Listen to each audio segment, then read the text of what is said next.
Hola, muy buenas tardes amigos de Casa Tomada. Nos encontramos en su programa Libro Abierto. Mi nombre es Roberto Olazábal y ahora nos encontramos con Malú Cabezas para conversar sobre su más reciente libro de microrrelatos. Hola Malú, ¿cómo estás? Hola Roberto, ¿qué tal? Qué gusto. Eres egresada de una maestría de escritura creativa. Sí, en San Marcos, así es. Hace unos años llevé la maestría y justo fue ahí que en esos años descubrí este género. ¿Es tu primera publicación? Es la primera publicación, así es. ¿Qué te motivó a escribirla, a publicarla? Bueno, para ello debo agradecer realmente a mi amigo Javier Vilches. Él me hizo la propuesta el año pasado. Yo ya tenía escritos, esos microrrelatos llevan más o menos escritos alrededor de unos 4 o 5 años, más o menos. Wow, Sí. tuvieron 4 años guardados antes de que los lleves a una editorial. Exacto, sí, llevaba un buen tiempo ya estando ahí, ¿no? Esperando. Claro que ha tenido un proceso, o sea, porque los microrrelatos, si bien es cierto, yo los escribí, los he dejado reposar buen tiempo y después pues venía la reescritura, por ahí una palabrita aquí, otra palabrita allá, hasta que llegó un momento en el que dije ya no tengo nada más que hacer, ¿no? Y yo había escuchado, ya me habían recomendado eso, ¿no? Que cuando uno ya no tiene nada más que hacerle, pues es porque quizá ya es tiempo de que vea la luz. Claro. En este caso justo Javier, con su editorial Luna Negra, me da esa oportunidad. La mayoría de microrrelatos, bueno, a mi parecer, tienen como trasfondo la violencia, ¿no? La agresividad, mejor dicho, porque no... Sí, tiene un poco de ello. Sí, ¿no? Los personajes en sí son personajes que se encuentran en un momento en el que han fracasado, en el que ya no luchan por lo que querían, sino más bien dicen ya hasta aquí llegué, aceptan su fracaso y más bien están en ese camino, en ese tránsito de aceptación del fracaso. O sea, tiene mucho que ver con el fracaso en sus diferentes temáticas, porque hay algunos microrrelatos de amor, hay algunos microrrelatos por ahí de muerte, algunos de venganza, pero siempre todos los microrrelatos apuntan a estos seres fracasados y que claro, tú los has encontrado violentos porque hay algunos que son muy vengativos. Por ejemplo, hay uno que es Muñecos de Felpa, que es esta mujer pues que llegó a un ataque de nervios y comete un crimen, ¿no? Entonces, o el primer microrrelato incluso, que es pisar el acelerador porque va a suceder algo. Entonces, sí hay. Ese podría ser, o esa sensación de, tú me acabas de decir que son personajes que se encuentran en un momento en su vida que ya no resisten más, o sea, y esta frustración los lleva a ser un poco agresivos, en algunos microrrelatos, no en todos, En ¿no? algunos. Pero ¿cuál fue el sentimiento que tú tenías cuando escribías estos microrrelatos? Sé que me acabas de decir que fueron hace 4 años, pero ¿en qué etapa te encontrabas? En sí, bueno, el primero más o menos fue hace 4 años, pero de ahí ha sido todo un proceso, ¿verdad? Ha sido distinto el sentimiento que he tenido para cada uno de ellos.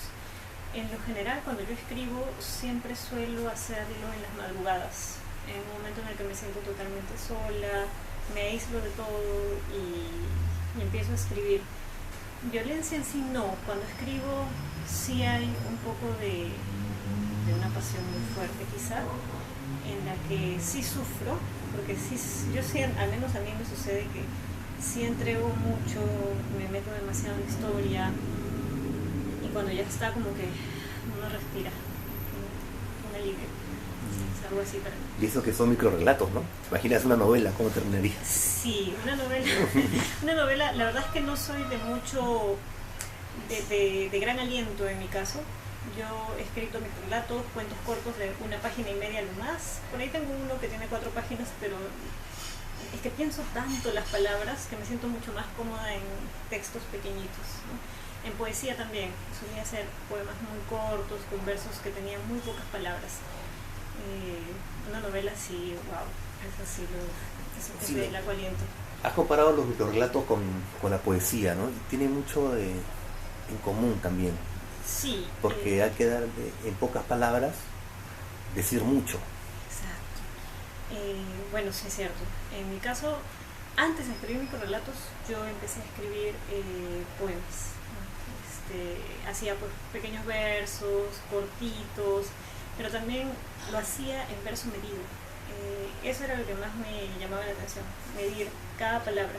Lo que sucede es que yo soy lingüista, entonces me preocupa cada palabra, la sintaxis, el orden, todo. Entonces quizá eso también me parametriza un poquito al momento de escribir. En tu libro también me sucede lo mismo. Así como en poesía yo contaba los acentos, que calzara bien, me sucede lo mismo cuando leo incluso microrelatos. Por ahí yo creo que siempre el oído, tanto en poesía como en narrativa, siempre tiene que calzar bien los acentos. Bueno, es algo que a mí en lo personal, yo me fijo mucho en eso, me fijo mucho en el sonido. ¿Y es complicado escribir un microrelato? Yo creo que no es difícil. Hay características, sí, en lo esencial son 3 características para que todo un microrelato sea llamado microrelato, ¿no? Que son que sea narrativo, es decir, que cuente una historia, que sea ficcional y además obviamente que sea pues conciso, breve. Pero más allá de eso también hay otras características. Por ejemplo, puede tener ese final sorpresivo, que no es necesario, pero que llama la atención, ¿no? Y así otras tantas características. Entonces yo sí invitaría a que jueguen con el microrelato, yo lo hago. En esta obra tuya, Nómadas, ¿quiénes considerarías han sido bueno, recién estás empezando, es tu primera obra, pero ¿cuáles son tus referentes literarios? ¿A qué autores admiras? En cuanto a microrelatos, bueno, yo admiro muchísimo a Ana María Schwa, que es argentina y que estuvo en nuestro país hace como 5 años, justo cuando yo empezaba a escribir microrelatos, y brindó un taller en un congreso de literatura fantástica en la Casa de la Literatura. Tuve el gran honor de poder llevar el taller con ella. He leído sus microrelatos, tiene muy buenos, Concatenación es uno de mis favoritos. Y bueno, también he leído, por ejemplo, a Juan José Millás, que tiene sus artecuentos, aparte de otros libros que me encantan. Por ahí también podría ser, bueno, Monterroso, que ya es bastante conocido en lo que es microrelato, pero también hay otros microrelatistas en blogs que he buscado en internet, haciendo investigación teórica y también pues creativa. Hay un autor que se llama Manu Espada y tiene un blog, y en este blog él juega mucho con el paratexto. ¿Qué es el paratexto? El paratexto es aquellos elementos que no forman en sí parte del texto, que muchos autores lo consideran como el título, por ejemplo, ¿no? Que consideran que el título no vendría a ser parte esencial en el texto, pero que para el microrelato, y hay estudios, muy pocos, pero sí los hay, que consideran que sí, para el microrelato el paratexto sí sumaría, ¿no? O sea, el título suma. Y este autor, Manu Espada, juega mucho, por ejemplo, con los números de página, los agranda, o con el mismo formato de las palabras. Tiene un microrelato muy bonito en el que las palabras empiezan grandes y se van haciendo chiquititas hasta el final, y te das cuenta cómo la forma ayuda con el contenido, porque en este microrelato es un texto que nos narra la historia de un hombre que ha perdido a su gran amor, y mientras va lavando la ropa, que se ha achicado, el texto también se va haciendo chiquito en otro final. Yo sí soy de finales abiertos, o en todo caso finales sorpresivos también. Esos giros de tuerca sí me conmueven. Eso es lo que considero yo, que el microrelato, aparte de narrarnos una historia, también debe tocarnos. Bueno, eso considero en cualquier tipo de texto, ¿no? Aquel texto que me toca, sea ensayo, cuento, novela, microrelato, poesía, si logra tocarme, si logra hacer cambiar en mí algo, pues para mí eso es lo más. ¿Qué pretendías cambiar de tus lectores? O sea, cuando escribías esto, que te hubiera gustado, que yo diga, wow, me ha tocado tal parte, tal sentimiento. Claro, en este caso yo considero que tiene que ver mucho con el tema que yo mencionaba al inicio, que es el fracaso. ¿Quién no ha fracasado en esta vida? El fracaso es parte de la vida, es algo que nos permite conocernos más y poder tomar una decisión, ¿no? Si seguir ahí o en todo caso afrontarlo y dar un paso, un salto. Entonces, al momento de escribir yo los microrelatos que tienen que ver mucho con el fracaso, todos mis personajes están en ese momento, pretendo justamente eso, ¿no? Que el lector en cierta medida se siente identificado con esos personajes que en ese momento de su vida están en ese tránsito, que no está mal fracasar, ¿no? Que es un momento de la vida. Y también he notado que, no lo he visto en muchos microrelatos, pero algunos tienen dedicatoria. Sí, ¿No? es cierto. A tus sí. padres, uno a tu papá y otro a tu mamá. Sí, mis papás, justo, gracias por hacerme esa pregunta, porque para mí ambos valen muchísimo, aparte de mi vida en general, en mi proceso creativo y en mi proceso en el que yo me he convertido en, digámoslo, escritora, de escribir narrativa. Yo desde muy chica he crecido con los cuentos que mi mamá me contaba sobre su vida. Mi mamá es una gran narradora, narra muy bonito y dan ganas de escucharla. Entonces yo he crecido toda mi niñez, he escuchado todas sus historias, y cuando yo empiezo a escribir mis primeros cuentos un poco más largos, lo hago sobre la vida de mi mamá, sobre su infancia, que son historias conmovedoras que ella me ha contado de niña. Y en cuanto a escrita, me influenció mi papá. Leer, a mí me encanta leer en voz alta. Mis amigos, cuando me visitan, yo siempre saco un libro y digo, hay que leer, y leemos en voz alta, ¿no? Y eso lo he tomado de mi papá, porque mi papá, a él le gustaba mucho leer. Para mí, mi familia son verdaderamente pilares en mi escritura. También hay uno que se dedica a Javier. Javier, claro que sí, es que es un agradecimiento enorme por, bueno, en este caso, por la oportunidad, ¿no?, que me brinda. Y aquí el título no aporta porque se llama Atraso. Ese microrelato tiene una historia que es un poquito fuerte, es un tema delicado, ¿no?, en el que nos narra, si lo leemos quizá en una lectura bastante acuciosa ahí, podemos notar que es un texto que tiene que ver con el aborto, ¿no?, un tema un poco delicado. Ese microrelato yo lo escribí hace años, creo que fue uno de los primeros también, lo escribí en la maestría de escritura creativa. No es mi caso personal, pero creo que es un tema bastante delicado, ¿no?, en el que podemos decir si estar a favor o en contra, pero de todas maneras es un tema bastante delicado. Entonces lo escribí pensando justamente en ese tiempo.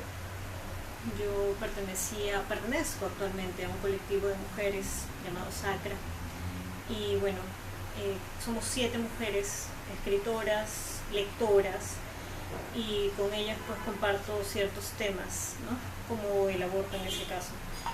Y incluso fueron ellas las que me ayudaron con la idea, porque ese texto en un principio no se trataba sobre el aborto, se trataba sobre otro tema un poquito más fuerte, pero gracias a ellas pude darle el giro, ¿no?, para poder tocar más bien el tema del aborto y poder escribir ese microrelato.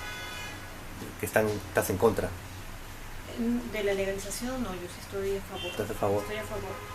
Yo considero que no necesariamente una mujer que aborte o no aborte, no sé, en fin, considero que las mujeres deben tener ese derecho, ¿no? Si bien es cierto, yo no abortaría, no quiere decir que esté en contra de que otras que si quieren hacerlo, pues lo hagan, ¿no?, estén en todo el derecho. Sí, porque yo entre líneas entiendo que tú no lo harías. No sé, pero no es... El personaje ahí es un personaje que ha quedado dolido, no es un personaje que está sentido, porque durante años ha sentido que es un número cabalístico, no toda la suerte, etcétera, etcétera, pero justo en ese momento está tomando esa decisión, o sea, ya tomó esa decisión, y en ese caso no se siente bien, ¿verdad? Pero no quiere decir pues que yo esté en contra. No, claro, sí, perdón. No, sí, sí. Pero qué bonito que hayas tocado un tema tan profundo, ¿no?, como tú dices, tan polémico, Claro. en un microrelato tan breve. Y la verdad que tenía que preguntarte si el título aportaba, porque justamente por el título es que uno se encamina al tema central de ese microrelato, ¿no? O sea, atrasos, ¿no? Entonces sí, y justo lo explicabas al comienzo. Me ha gustado mucho el formato también de tu libro. Pequeñitos. pequeñitos. Sí. Yo tenía un Herbie también, he tenido yo, sí, no blanco. Mira. Entonces me gusta mucho, sí. Claro, sí, la portada, como te digo, fue idea de mi hermana. Yo le leí todos los microrelatos y luego ella me dijo, pásame todos los microrelatos y yo voy a ver qué ideas saco para la portada. Entonces, y ella me explica, ¿no? Que como son personajes que están en ese tránsito, que se están moviendo, que ya dijeron, ya me voy, ya, listo, fracasé, pero vamos a movernos. Por eso la idea de ella, ¿no? Y con cada objeto, porque cada objeto que hay ahí es porque tiene que ver con algún, o sea, cada elemento que hay tiene que ver con algún microrelato, ¿no? Sí. Si fueses un género literario, ¿qué género serías? Es una muy buena pregunta. A mí me gustaría ser, de todas maneras, género narrativo. Yo me siento libre en el género narrativo, siento que nado en el género narrativo y más allá, siento que cuando leo, ¿no? y pretendo hacerlo también cuando escribo, siento que el género narrativo tiene dentro poesía. Para mí es una fusión. No necesito verlo en verso. Yo siento que un buen texto para mí es aquel que me narra una historia muy buena, pero más allá de eso es cómo me lo cuenta. Entonces para mí las palabras tienen mucho significado y siento que en un texto narrativo, aparte de que me siento muy libre, puedo sentir que dentro de él yo encuentro poesía. Así que definitivamente sería género narrativo, definitivamente. Y bueno, y en subgénero, no sé, creo que podría ser un microrelato así chiquitito, quizá. Muchas gracias, Malú, por haber estado con nosotros y haber compartido tus conocimientos y la forma de hablar y compartir con nosotros sobre la literatura. Gracias, Roberto, a ti más bien por la entrevista. Muchísimas gracias.